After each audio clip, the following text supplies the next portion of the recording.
မင်္ဂလာပါရှင်ဒီနေ့12ရက်4လ2026နေ့လေးပါရှင်ဒီနေ့ဒနာသိက္ခိကျင့်စဉ်ကိုမမနဲ့တူလိုက်ပါခြင်းမြတ်သူများတောက်တော်ရွေ3မျိုးလိုပါသေးရှင်တောက်တော်ရွေ3မျိုးမှာတစ်မျိုးကတော့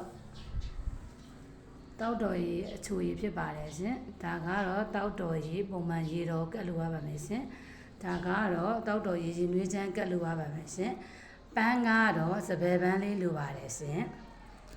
ငွေအလူငွေကတော့1000တက်နိုင်1000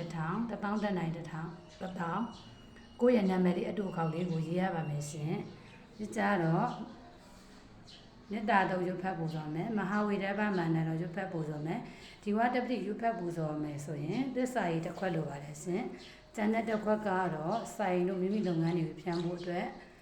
ရေတော်2ခွက်လိုပါတယ်ရှင်တစ်ခွက်ကတောက်ရပါမယ်ရှင်တစ်ခွက်ကမိမိရဲ့လုပ်ငန်းတွေအိမ်နေတတ်အောင်ဖြန့်ပတ်ပေးဖို့ဖြစ်ပါတယ်ရှင်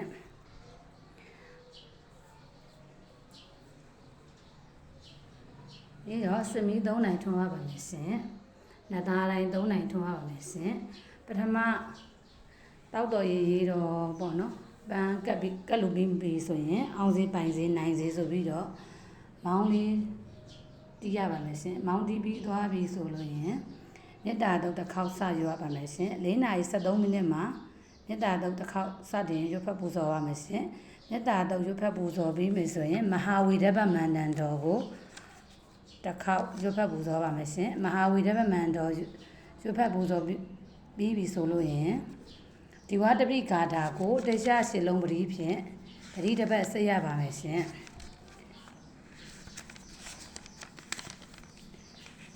တရားရှစ်လုံးပရိဖြင့်ပရိတစ်ပတ်ဆက်ရပါမယ်ရှင်မဟာဝိဒဗမန္တန်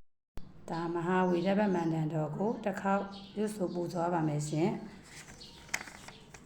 မဟာဝိဒဗမန္တန်တော်ရွတ်ဖတ်ပူဇော်ပြီးပြီဆိုလို့ရင်ဒီဝတ္တပိဂါထာကိုတရားရှစ်လုံးပရိဖြင့်ဆက်ရပါဖြစ်ပါရဲ့ရှင်ဒါကတော့မမလက်ဆွေအောင်အတွက်ဆရာခွန်သားချိုညွှန်ပြထားပါတယ်เนาะအုံးပတိလေးနဲ့စိတ်ပါဒါမမ2012ခုမှာပေါ့เนาะမမရဲ့မိတ်ဆွေပေါ့ဦးတန်းထေကနေပြီးတော့ဒီအုံးပတိလေးကိုဘယ်မှာရမယ်ဘယ်မှာဝယ်ရမယ်ဆိုပြီးညွှန်ကြားပေးတဲ့အနေနဲ့ဒီအုံးပတိလေးနဲ့စိတ်တာပေါ့เนาะဒီအုံးပတိလေးနဲ့စိတ်မယ်ဆိုရင်လက်ပို့ရှင်ပါတယ်ရှင်ဒါကတော့အုံးပတိတရားရှိအုံးပတိလေးပါရှင်ချစ်မိတ်ဆွေတို့ရေအတိတ်တံဝင်ခြင်းသူများအတွက်ယခု4နာရီထိုးတော့ပါမည်ကြိုတင်ပြင်ဆင်လို့ရအောင်မမမျှဝေထားတာဖြစ်ပါတယ်ရှင်ကျမ်းမာချမ်းသာစီးပွားလက်လာပါတိုးတက်ပြီးတော့အနာမျိုး96ပါးမှကင်းဝေးပါစေ